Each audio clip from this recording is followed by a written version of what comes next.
Welcome to Behind the Paranormal with Paul and Ben Eno. Can you actually meet an older version of yourself in waking life? How real are dreams? Can angels die? Hello and welcome to the 853rd edition of Behind the Paranormal with Paul and Ben Eno. I'm Ben, and those varied questions came from my co-host, partner in Paranormal Adventures, and dad, Paul. I want to change dad to pal so we can get more alliteration in there, but I'll work that in unbeknownst to you. So today we bring you an open line show to answer your questions on so many paranormal subjects, and we welcome your calls today. The number is 401-766-1240. That's from anywhere, or email paul@behindtheparanormal.com, or you can contact us via Facebook, Twitter, or Instagram. And we welcome back our favorite guest co-host to help us do all that, Shane Sirois. Hey, everybody. I hope everyone's doing well in this crazy world we're living in right now. Yeah, really. Yeah, huh? All right, so let's get right to it. Now, wouldn't you know, and then this is unusual for me, I'm usually very careful about this, but I left in my desk at home the questions that came in most recently from Facebook, because a lot of questions come in over Facebook. However, I do have Facebook on my phone, and I can go back to a few of these things. So let's very appropriately begin with questions from our dear listener in Bogota, Colombia, Peter. And Peter's first, I'll give this over to Ben in a minute, but his first question is, any follow-up to the San Anselmo UFO case from your June 14th show? Several people wrote in about that, and we hope to have our show reporter, Rick from California, calling in with perhaps the witness to this to add some further depth to the plot here, because other things are happening. So, Ben, if you could, in the meantime, let's go to number 2, seeing the balloon in the middle there. Sure thing. Question from Peter. Okie dokie. So, Peter also writes to us, hooded entities turned up in various cases. Has anyone seen what is under their hood that they don't want to reveal? Shane, you want to start off on that one?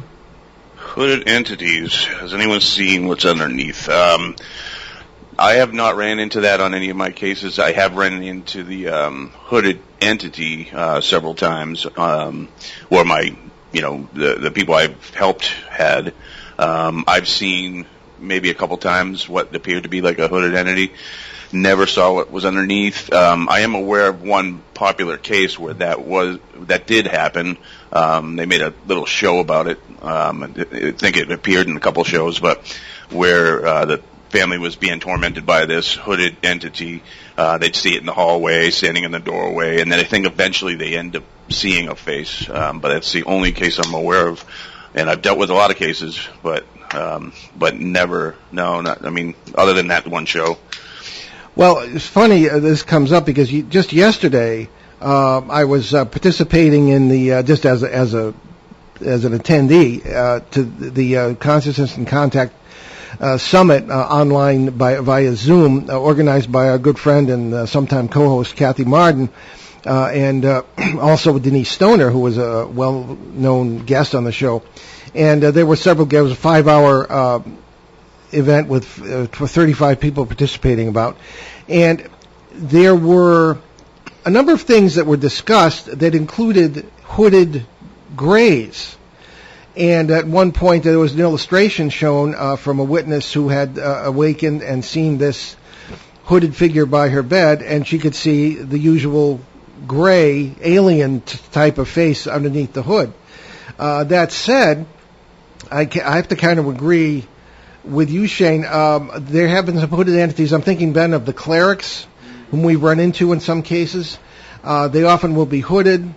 Sometimes they will wear. I have seen they sometimes will wear masks over their faces. There's a photograph of this, but they do that when they pray. That's what we seem to have found. So there may be nothing, or there may be something interesting under these hoods. But those are the only occasions that I'm aware of where things have been revealed, so to speak. Hooded entities, in my experience, are not that common.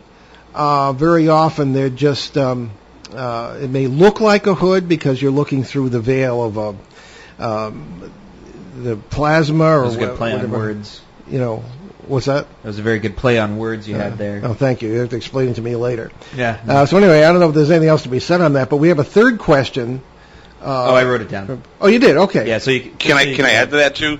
I was thinking more on the paranormal realm, even though it's all kind of linked, But I did have run-ins as a child with two small gray, and then one tall one that wore a purple cloak with a hood, and I could see its face. Okay. I was thinking more on the other end, but it's all kind of linked anyway. So it depends on the case, and it may vary. So that's the thing. And okay, and we have a third question from Peter here, and Ben's on the phone with our first caller here, but I'll just do this very quickly. How did your show get on CBS, and why did it stop there? Well, in 2009, about the same time we came on this station, we'd already been on the air for a year out of a Phoenix-based internet station. And CBS had started a branch called the Sky Network, or I believe it was called New Sky Radio. New Sky Radio, right? New Sky Radio, and it was meant to concentrate a lot of the paranormal shows and psychic shows and all this stuff in one part of the network. Well, a lot of it was HD radio. That was the big thing, which is highly impractical because it sounds good in a certain area and a certain radius, but then once you get out of that zone, it's just complete static. So it just didn't make sense. So it was only around for a few years, and it didn't really take off. It was meant to sort of. It just didn't take off. Well, they paid us pretty well. So I'm not going to gripe, but there were two anchor shows, as I understand it. There was us. It was also Behind the Paranormal, although it was a different edition from what we were doing here. And there was the Para X show with the Jones Brothers. Yes, and, right after us. Yeah, and we actually did a couple of joint shows with them on the Riddleston case. It was very interesting. So it was fun while it lasted. It was only in 4 cities: it was Boston, 2 stations in Pittsburgh, Seattle, and Detroit. So we can say that for a couple of years we came blasting off the Prudential Tower in Boston at 50,000 watts. Anyway, on Sundays. Anyway, so it was cool while it lasted. But it did earn us a humongous audience that has followed us, apparently, to our show here. And even though this is a little station in northern Rhode Island, we have a humongous global listenership. And thank you all for sticking with us. Thank you all. And thank you also for those who are listening on the Paranormal Radio app from TalkStream Live, and also on TuneIn.com, because we have a big listenership there. Anyway, who do we have on the phone, Ben? Well, it's our show reporter. Oh, Rick Eno. Rick Eno, who is a relative, and we important part of the firm here. Yes, we can finally reveal. So, Rick, welcome back to the show. Thank you, Paul. Thank you, Ben. It's good to hear your voices. Yeah, and you're here to answer our Peter's first question about what's an update on the San Anselmo case. Okay, well, first let me say that also on the line with me is Andrew. He is the actual witness in the case, and I'm going to have him update you from his aspect. So excellent. We have that piece. And then I'll give you what's been going forward so far since the report on my end. So the case I'm talking about is the drone case, I'm calling it. Back from 2019. Okay, just could you just slow down a little and speak directly into the phone? Oh, you know what? Hang on. Let me fix that. Yeah. Hang on. Okay. Please wait. Please wait. Is this better? Yeah, that's fine. Yeah. Okay, good. All right. So I'm just going to update you from what happened since I reported on the August 2019 drone case that we saw. Just to recap, it was seen in 3 different counties throughout the day. And during that time, the physical description matched. So there was in Butte County, Siskiyou, and then down in Marin over St. Anselmo, which is Andrew who's on the phone. When I did the research that I could to identify that case, it didn't have an explanation, so it went down as a UFO. What a missing link was, and we're trying to catch right now, is that one of the witnesses who reported it to New Fork had a drawing, and we wanted to get our hands on that drawing to match it to see what Andrew had and the other case had in terms of pictures and video. We haven't been able to get that from New Fork yet. We're still working on it.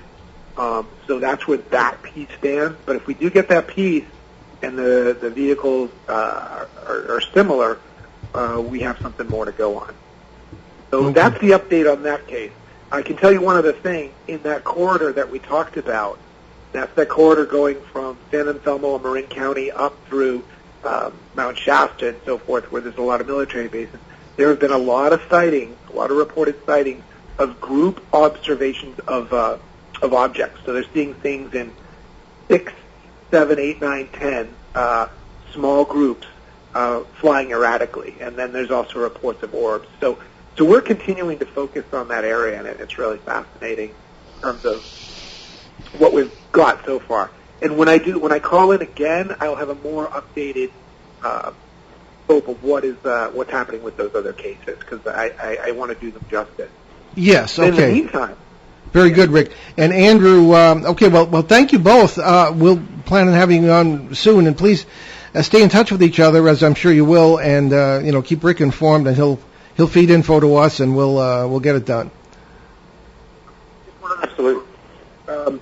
Andrew has had some other experiences that we'll be reporting on. Okay, yeah. Like it may be time today, but if Andrew, does he have time to talk? Yeah, sure. Okay. Andrew, why don't you go ahead and tell him what's happened? Sure. Well, since the sighting on June 9th with the sphere over my house and sort of the rod of energy, I didn't understand what it was at the time, but sort of demised that it was more of a rod of energy. I put some trail cams on my roof, and I've been capturing some pretty compelling evidence. Quite a lot of spheres, Tic Tacs flying over the top, an L-shaped craft, and also a long gold object with sort of stepped platforms, and they have blue panels underneath. And it could be mistaken as something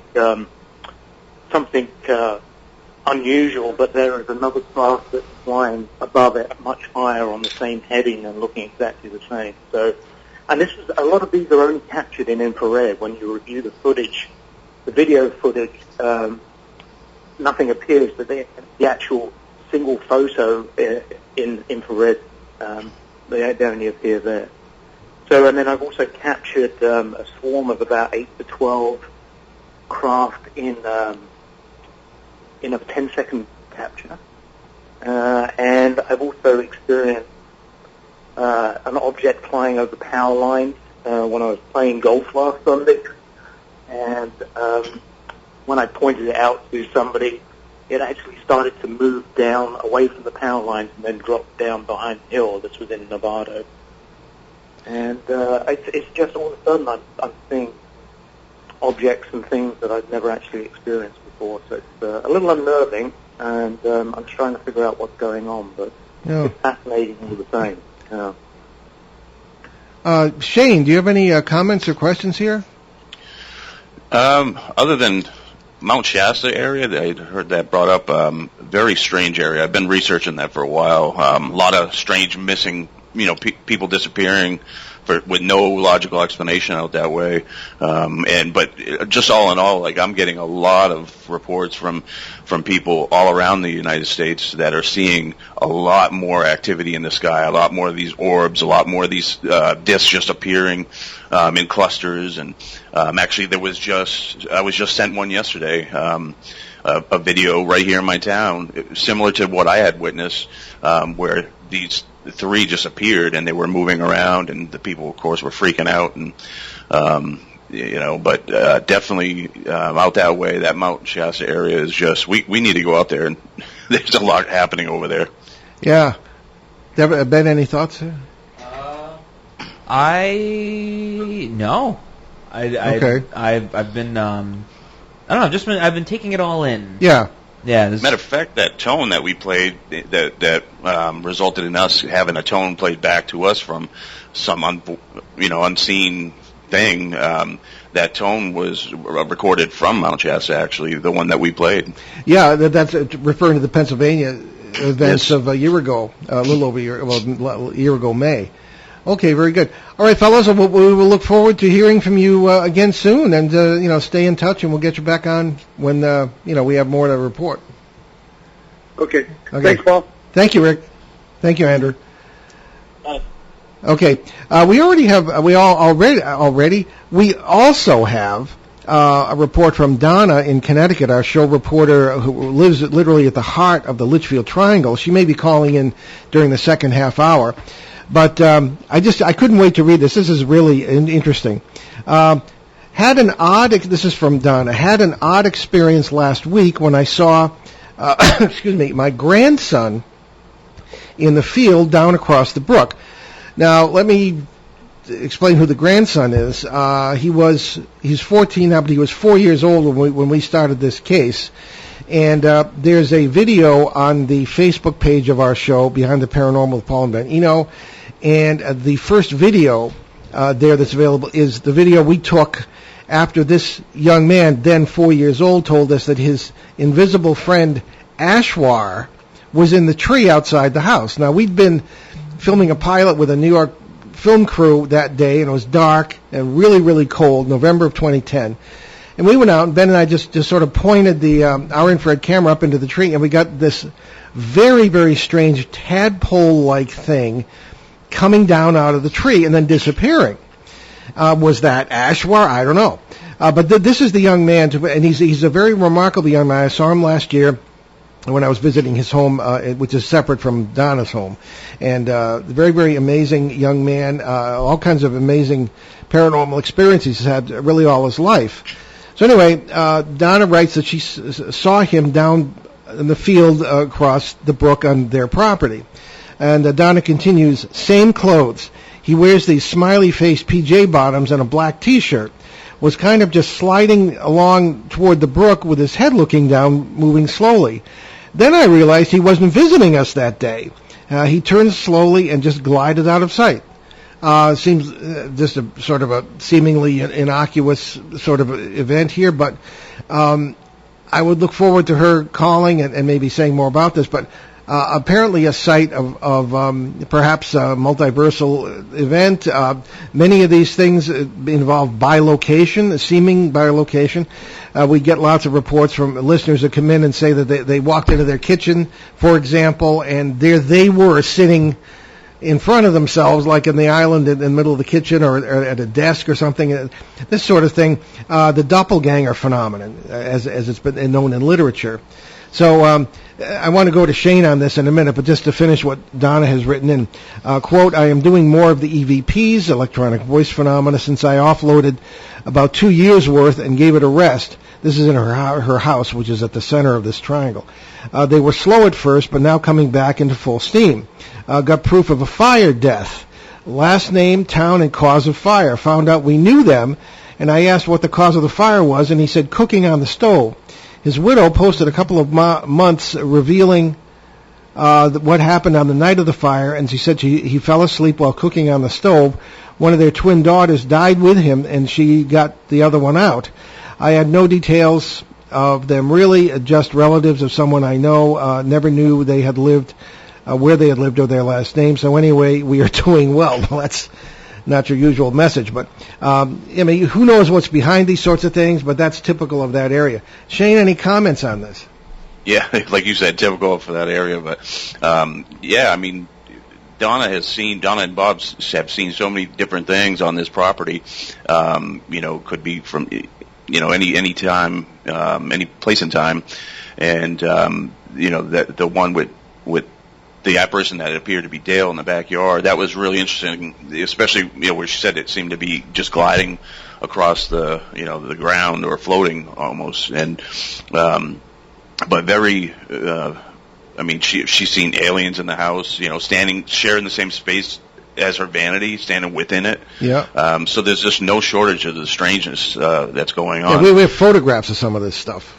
Oh, sure, yeah, absolutely. Yeah. So, Okay, Shane, now you have a question from a listener who sent it to you, and a very interesting hooded figure here. Yeah, go for it. If we run into the break, we'll just take a break and go back to the question. all right, so it's from our listener, Rick, over there in Illinois, I believe, at Chicago area, I believe. And he's you've communicated with him as well. But he says, it's kind of long, but I'll go as fast as I can. Hey man, hope all is well with you and your family during this crazy time of having a bit of a problem, and I am not sure who to talk to about other than you and the two Enos. I have PTSD, not from military service, and I have an entire toolbox of things I do to help me battle against it. Meditation was a huge part of my arsenal. A few years ago, I had a couple experiences that have scared me out of meditation. I can't concentrate, and I just have a general fear of doing it altogether. I was lying in bed one day, getting deep into a meditation. I would say it was probably the deepest I've ever gotten. All of a sudden, it felt like I had dropped out of my body. I was lying on my bed, and it literally felt like I fell out of my body through the bed and landed on the floor underneath my bed. I felt an actual impact as I hit the floor, like my teeth clicked together and everything. I remember thinking in my head, oh my gosh, you messed up. Now you're out of your body and you can't get back in. Why do you have to screw around with things like this?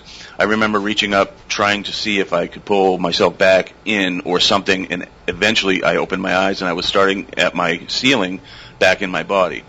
I have no idea if this was a real thing that happened to me or not, but it was real enough to scare me.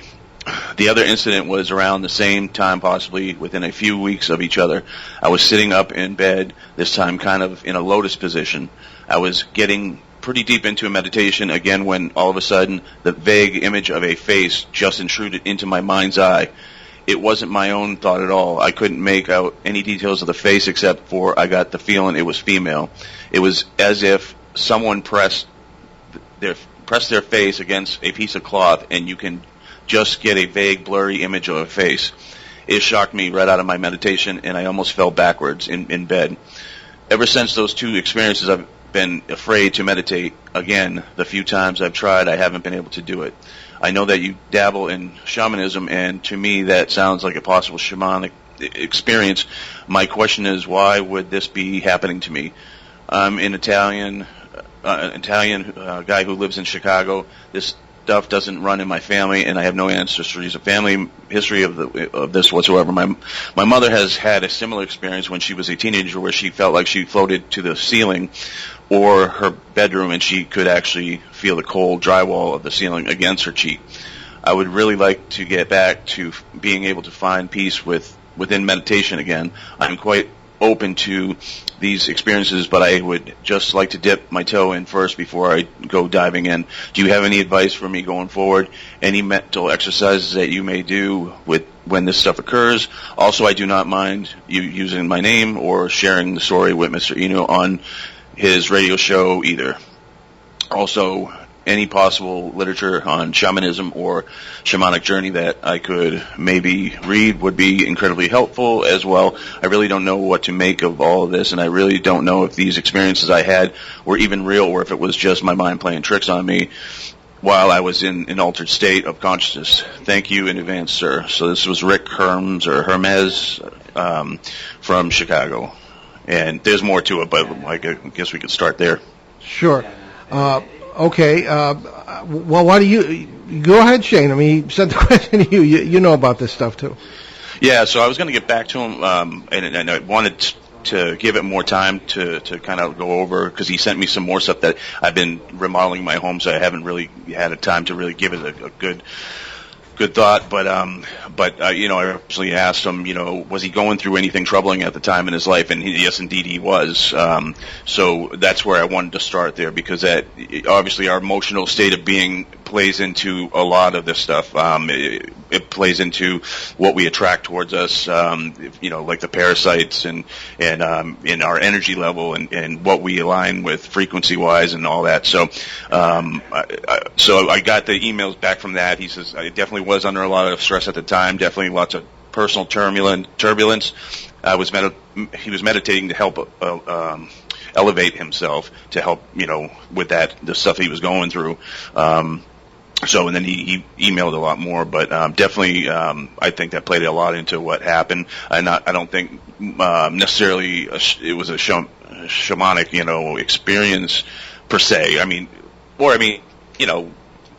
Shamans enter into those states as well, but I don't think that really had anything to do with that.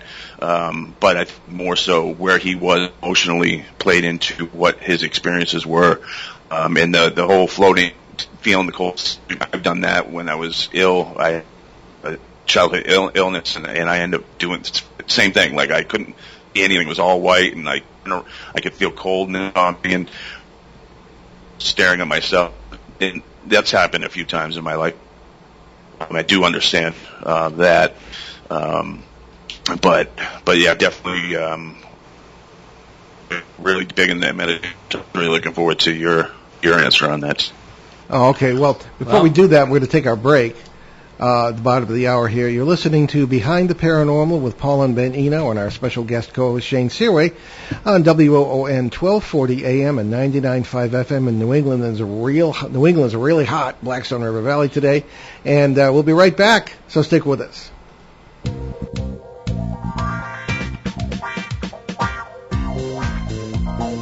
The night is alive. Join us and take a walk on the weird side when you tune in to The Kingdom of Nye, hosted by Heather Wade, the finest in late night talk. Listen live free weeknights starting at 9 p.m. Pacific Time at thekingdomofnye.com, talkstreamlive.com, and the Paranormal Radio app. Wanna take a ride? Local and live at 99.5 FM. And we're back with Behind the Paranormal with Paul and Ben Eno here on 1240 AM and 99.5 FM WOON Radio in Woonsocket, Rhode Island. And we are having an open line show today with our special guest co-host, Shane Sirois, who just asked a very, very fascinating question and a series of comments from Rick in Illinois. In the meantime, though, we've had a caller from our... California, right? What? You said Illinois. No. The first Rick was from California. The second Rick is from Illinois. Oh, there's another. We're beset with Ricks today. Ugh, Yeah. Okay. Too many Ricks. Yeah. All right. Well, there are a lot of worse things you could have to mention. Anyway, Donna, welcome back to the show. Donna is our show reporter from Central Connecticut, right at the heart of on the front lines at the Litchfield Triangle. And Donna, I have to tell you, I couldn't wait to deal with this fascinating material you sent, so I kind of read your your Facebook message. But why don't we extrapolate on that? First of all, how is everyone doing over there? Oh, we're doing good considering the circumstances. Really. With the heat and the masks and everything. Yep. But we're doing good so far, hanging in there. Good. Well, I find it's endlessly fascinating, this sort of apparition of your grandson. Could you relate that again and tell us what you think of it? Well, I don't know. It's the first time I've seen something like that. We were expecting my daughter and him to come to the house, and they hadn't arrived yet. So I was out in the back porch with the dog, and I happened to look down across the brook into the field, and there I see what appears to be my grandson. And same size. He's got the long curly hair now, and he had he wears these smiley pants. They're very distinctive with the big yellow circles. And the way he was moving was strange. He was coming toward the brook. With his back away from me, and he had his head down, and his arms weren't showing any walking movement. You know how you see in these videos, like on YouTube, or whatever, where you see something and it's like moving unnaturally, but it looks real. Yes. And my first thought was, how did they get here? How did he get down there so fast? And it's like within a split second, your brain's going, well, why is he here? So I looked through one of the windows, and there was no car out there. And I turned around and I watched, and he just very slowly turned and took like 2 steps, and he was just gone. And he didn't go through behind the trees. Those pants would have stuck out like, And he was gone. And then within 10 minutes they came, and it just kind of shook me because I wasn't sure even what the word is for when you're seeing somebody that is not there but they're there. Well, it is there, I would say, but perhaps not in the normal manner that we would expect it to be there, you know. I know. Perhaps you're looking across a world boundary to where he really was there. You know, that's our interpretation. Fellas, what Ben and then Shane? I think it's super interesting that it was near the brook. Oh yeah, I found that very interesting. Right. Because water conducts electricity, and so that's actually a really fascinating sort of detail that really stuck out to me personally. Because at any time that anything sort of happened around, the sort of the farmhouse there, it's always been somewhere where there's sort of a lot of electrical activity. That's always been sort of a thing, that a running theme throughout all of it, which is maybe it's sort of conducting something. That's part of the. It's a very vague sort of thought, but that's sort of where my brain is at right now. Shane, to you? Yeah, same here. So when I first started, you guys were going there long before I was. But first thing I do on all my cases is I take a look at the land before I get there, based on the input that I get about the case. And one thing that is present on their land is, as well as some of the other very highly active cases that I've done, are all surrounded or have a river or stream nearby. And Donna and Bob's house have 3 distinct bends that point towards the house and bent away. And so and I don't think I've ever talked about this aspect on shows before, but what I've noticed over all these years with these cases that are fueled by these rivers and streams is a restriction in the water flow. So a bend in the stream, or an area where it bottlenecks, or a waterfall. So where there's a restriction or a change in velocity, there seems to be a lot more activity. So that has been, without a doubt, I mean, over all the years I've been doing this, I wrote an article in the late 90s about water and how it pertains to the paranormal and stuff like that, and I've just built on that. But that was one observation that I cannot deny. It's there every single time where there's a highly active house that has, I'm not talking about something weird that happens once a month. I'm talking about constant strangeness like their house and all these other ones. All have rivers or streams, but mostly it's that bend or restriction or a change in velocity of the river that really seems to be the most active homes or properties. Yeah, no, I You know what? No, go ahead, Don. I was just going to say, Shane, now that you mention waterfall, this is so weird. Right above where our property starts, which isn't too wide down there is a waterfall. There was a pond there, and there was a original cut stone dam, and the water came over. It was enough velocity when it was full that you could actually fish for trout underneath it. And it dropped about 15 feet, and I haven't been there in a while. It's just not that far from where you cross the brook behind our house. Oh wow, I wasn't aware of that. Well, one of the things I wanted to ask Donna, I see that you're having a new roof put on. You're having some work done on the house. Has that stirred anything up? You know what? Actually, it's so weird because for most of the summer, I know, the EVP thing is, subjective with people who believe in it or don't. But it had been very, very quiet all summer. And I kind of fell off and everything. I offloaded about maybe 1,500 EVPs that I had gotten over the last 2 years, just to clear them out and get them off there and save them. And it was very quiet, and I got very few. It was very flat. There was no background noise whatsoever. And then all of a sudden, the roof went up, and we had 5 guys up there, bang, bang. The house was shaking and everything. The very next night, I went on, and I was ready for bed, and I thought, let me throw a couple on here and see what I got. And I got those explosive booms. Now, mind you, the house was dead quiet. It was like midnight. Nobody was up. Nobody was here. There was nothing on. I closed all my apps. Everything is gone. It's just that recorder. And I got these explosive booms. And it's been continuing ever since. And it's almost like the microphone has picked up double the input or something. And then it's with the mumbling in all the rooms. Mumbling, mumbling, mumbling. And you don't even get up and look anymore, the house. But it's just like, it sounds like somebody's talking constantly, and I'm getting just so much more. I mean, it's just clear, and it's loud, and it's booming, and it's almost like you talk about the multiverse, like the bubbles that are breaking. It's almost like these bubbles are enhanced, and you can hear them breaking, and the voices just come flying out of the end of these large explosions. And I mean, it's just, I got like 30 of them in one night that were just so, I mean, there they were, you know. And I don't interfere, talk, or say anything. I just hit record, 15 seconds, hit, stop, hit record again, and then, I just go through them and kind of mark them, and then I go back and listen to them, and I make sure if it doesn't sound right, I get rid of them. But there has been like a literal explosion. The atmosphere is different. The sound is different. The background, everything is different. It's just weird. It's like something is just not, something is either clicking or it's been disturbed, and it could be the roof, yeah. Oh, comment, Shane?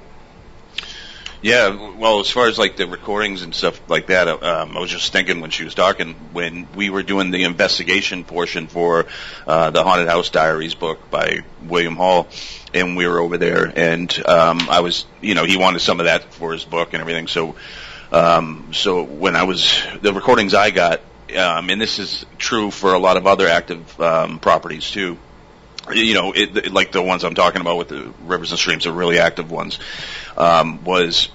so we would have the recording and it'd be quiet, and a lot of times it starts off like there'll be a ping, or a high pitched noise, and it's like something changes in the atmosphere, ping or a pop.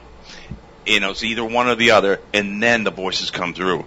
It's so something changes in the environment or atmosphere, allowing this stuff to break through. Just like she said, and the same is with a lot of the poltergeist cases. A lot of times you'll hear a static snap in the house, and then activity will take place.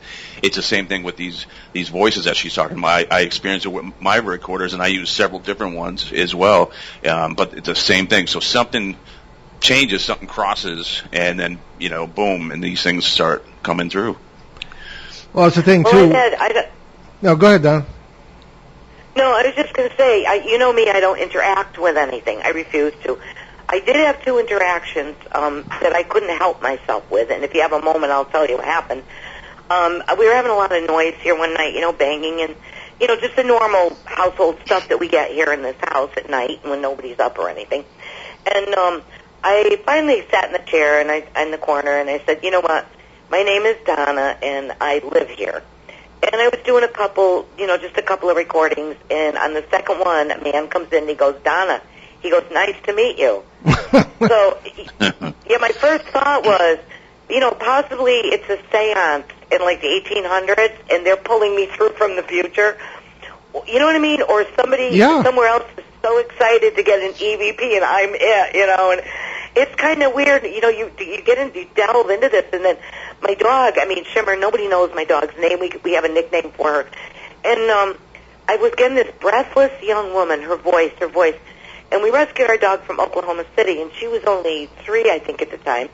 And we left her name with her and everything, and I kept getting this very young woman. And she'd come on and she'd go, she's a girl. And somebody would go, oh, because they interact with each other, wherever they are. And she kept it up, and she kept, oh, Shimmer, my Shimmer, my Shimmer. And she was taking these deep breaths like she couldn't breathe. And this went on for like 4 months. And one day I was on the back porch, and I just was standing there with my back against the well out there.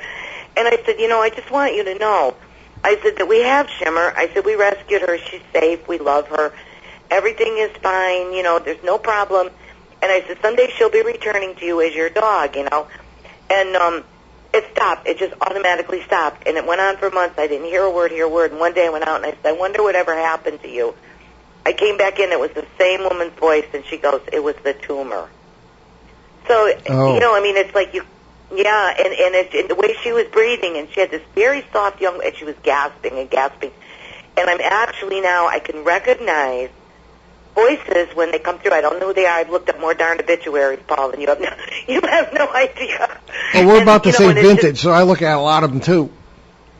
Yeah, I know it, but I'll get a full name, like Admiral so-and-so, or, I get these weird things. My parachute failed. Well, obviously, you're talking to me on this. Obviously, your parachute failed. you know. Yeah. And my ex-son-in-law passed away December 1st. He was an alcoholic, and I was sitting here one night, and it came on, and it just said, it's Dale. He says, I'm dead. He says, I don't drink anymore. And that was it, you know. And it's weird. It's like their last thoughts, their first thoughts afterward, you know. One guy came on, he goes, I've been cremated. He goes, that's healthy, right? And I guess it is. I don't know, you know. Well, that's the thing. Yeah. I mean, we got all kinds of quantum entanglements going on here. People sharing consciousness all over the multiverse. You know, concepts of death are very slippery. I don't think there is any such thing. And we could do another whole show on this, but I'm afraid we're going to have to move on. But Donna, thank you for calling in. Always amazing to hear what's going on over there, and we hope to get there soon. After all this stuff blows over. We'll make it.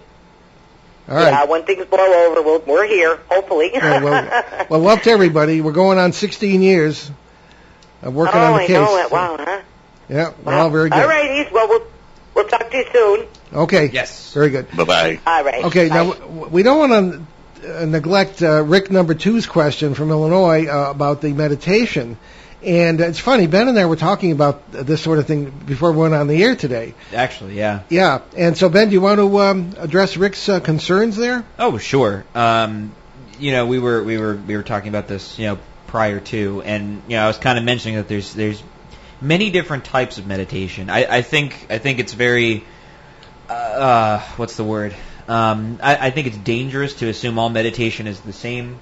So, you know, you have different styles. There's, you know, one that was very popular, which is called Kundalini meditation, which is about going to different planes or dimensions of existence. Then you have Zen meditation, which is really about emptying the mind, which is very different. And then you have various forms, you know, for lack of better words, from Eastern Christianity, which is all about, which is referred to as the prayer of the heart, which is very different, which is sort of meant to it's meant for self-betterment, really. Is kind of where the source of that, which is kind of, you know, focusing on the core of your being, which essentially is kind of what most meditation is, right? At the end of the day, really, it's kind of centering yourself in something somewhere. So, you know, having been relatively well versed in different forms of it, I can tell you, Rick, that from experience, there are you kind of have to figure out what you're trying to achieve, right?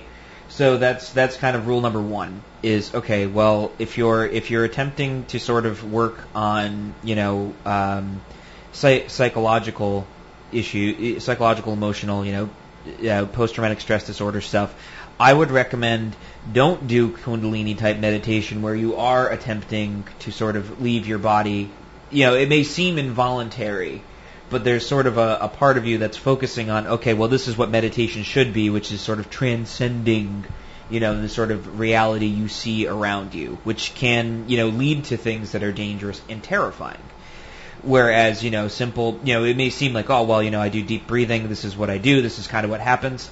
You know, a lot of it is, as I said, very much based on what you bring to the experience and what you're trying to bring to it. So my first recommendation would be, you know, just very, very simple. Focus on your breathing.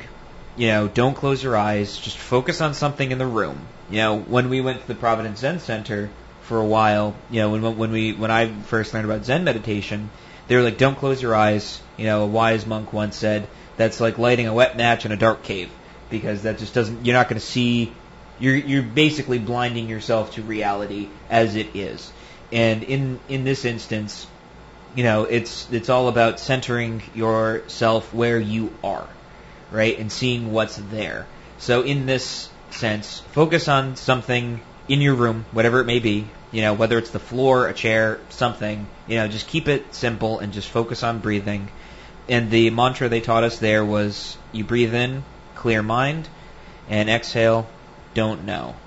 And that is a very simple thing to focus on, because I think with different forms of meditation, especially with some of the more new agey things, they want you to kind of like, oh, well, you know, picture this, envision that, visualize this. And it's like, it's helpful sometimes. But in some cases, it can be very dangerous, because you do get to these instances where you could potentially, have these experiences that you've had that are terrifying, and they make you not want to do it anymore. But if you focus on a simple mantra and just focus on breathing and clear the mind and just focus on your muscles relaxing, it's a very grounded experience. And that's the thing that is most necessary. I was thinking about this, but while Shane was talking about it, people say, well, you got to ground yourself, but they never explain what it is. Right. They just say, well, you got to do it, and it's like, okay, well, what is it? And then when you ask, you're like, well, you just do it, and it's like that's not that's just kind of cyclical logic. In my opinion, grounding yourself in this instance would be just focusing on something in your room, and that's what you focus on. Some people will say, they sort of envision, sinking roots into the ground as if you're a tree. I think that a lot of this sort of envisioning stuff can, like I said, be very dangerous, and you have to really be careful of what you do. So in this instance, keep it simple and just breathe. Because there's so much noise and just so many distractions, and there's just always something going on and just something to distract you. But there is nothing more helpful to one's mental state than solitude. And there's a difference between isolation and solitude, I will say. There's a very, very big difference. Solitude sort of insinuates, in insightfulness into oneself, really a lot of self-reflection, whereas isolation sort of refers more to, sort of a nebulous state of sort of being like overly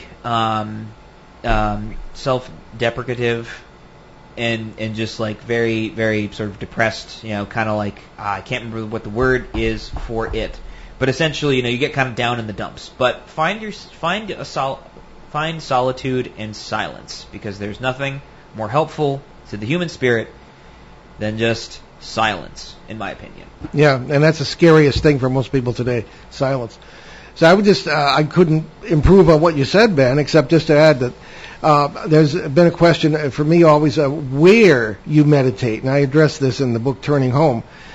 That, matter of fact, just a few weeks ago, I was at a case in Rhode Island, and the people were having issues with an elderly mother who was sleeping in a certain part of a room, and it was definitely energy coming up out of the ground in the basement and outside and right up in the corner where she was sleeping. And I prescribed a few other things, and I'm going to be contacting them this week. Should things not have improved, I'm going to advise them just to move the bed to a different part of the room. So where you sleep, where you live, where you meditate is a relevant question. There is something to feng shui. That is there very is. much Energy flow, yeah. And, for example, things can happen in meditation that can be unexpected, but I think the best thing that we could tell Rick is just to keep it simple, as Ben said. Shane, anything further to add? No, that's perfect. That is perfect. Okay. Well, you can't expect anything better than perfect, I guess. So, I think, have time maybe one more quick question here. Shortest ones are always the longest. Yeah, I know. But for those who... Okay, here's a really short one at the end from Peggy Ray in Seattle. What is your favorite color? Yeah. Actually, let's... This was the very last one there. Peggy Ray writes to us... I have read Lovecraft's collected letters, and he obviously detested religion. You, on the other hand, are obviously believers. If you were talking to Lovecraft about God, what would you say? Oh, my gosh. That's not 25 words or less. I told you, the shortest ones... I know. Well, I don't know. I mean, I would ask... Lovecraft was a distant cousin of ours, and my father... According to my mother, had corresponded with him, although she threw away all the letters. I almost divorced her for that. Her trademark. We're talking about H.P. Lovecraft, the writer of horror and fantasy from Providence, Rhode Island, who was known as the Edgar Allan Poe of the 20th century. Anyway, 1890 to 1937. I would say, okay, Howard, what God don't you believe in? Because I would always say that you have to, with intelligence and discernment, decide what not to believe in, just as with intelligence and discernment, you should decide what to believe in. I think that they both have to be intelligent decisions. All right, you don't just reject stuff out of hand. And we encounter that kind of thing all the time in paranormal work. Yeah. Well, I don't believe in this. I think, well, why not? Or how do you know that you don't have information that might change your opinion? So I would say, what God don't you believe in? And most likely he describes some daffy thing that I don't believe in either. I've had a lot of dealings with people who claim to be atheists, including 4 of them on their deathbeds. They were not a pretty picture, because as death goes, because they were all terrified, and every single one of them asked me about God on their deathbeds. And I said, look, just don't worry, just be grateful. Say thank you. And then you'll never have to be afraid. I mean, that's... And Father Alexander Schmemann, one of my teachers, a great Orthodox thinker, said that anyone capable of gratitude is capable of salvation. It's very, very, very simple. So, and I think Lovecraft and I might have had... I wish I'd been able to have conversations with him on that. So I don't know. That's all I can say about it. That's fair. Yeah. Yeah, and again, believers don't. It doesn't mean you believe. Doesn't mean I still believe what I was taught in the seminary, in the same way, or even at all. In some cases, it doesn't mean that you go to church and believe everything that's said by the priest or the minister or the imam or whoever, the rabbi. It means that you make an intelligent decision to respond to the obvious presence of the Godhead. And I with all respect, I have never... There have been a number of great thinkers, including Stephen Hawking, who I believe was more of an agnostic. I mean, I can respect that. But people who are supposed to be intelligent and miss the whole point of the universe by being atheists, I can't respect that. How intelligent is that? I mean, I think there's a lack of intelligence. But that's me.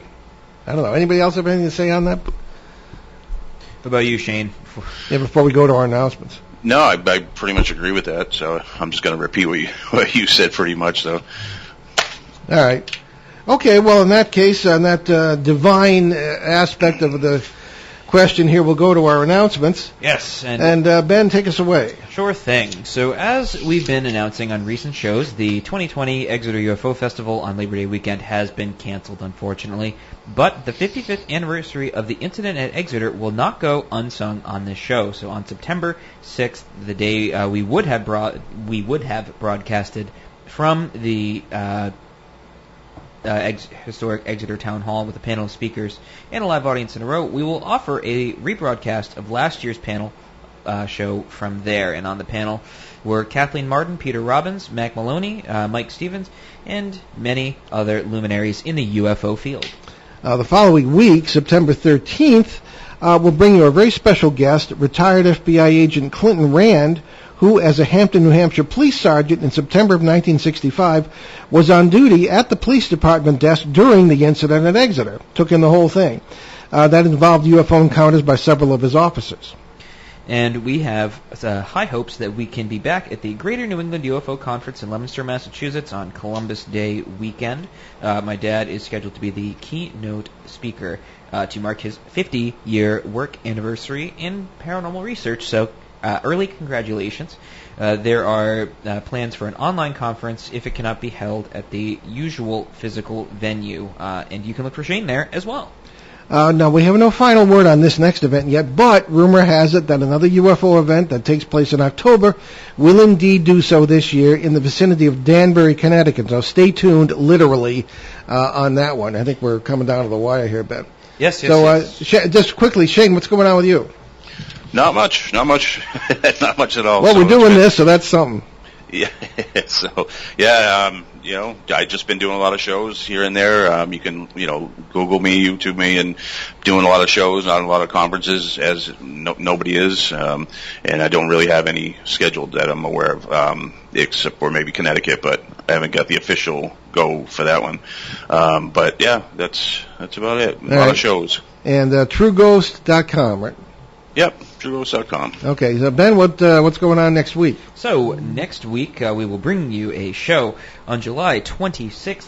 We'll bring you the renowned British UFO researcher and author and blogger Nigel Watson to take us through the history of UFO investigation, which, weirdly, I don't think we've ever actually done.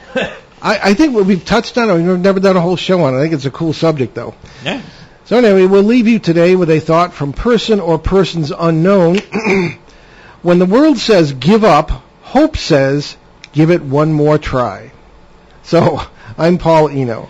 I'm Ben Eno, and we still have a few more seconds here. So, all right, well, there we go. So feel free to visit our show website if you want to check out any of our podcasts. We are on all podcast platforms. Feel free to give us any sort of rating, subscription, and Shane, take it away. I'm Shane Sirois. Thanks for joining us on our great cosmic journey. Everyone, be safe, and we'll see you next time on Behind the Paranormal. Return to this radio frequency 167 hours from now.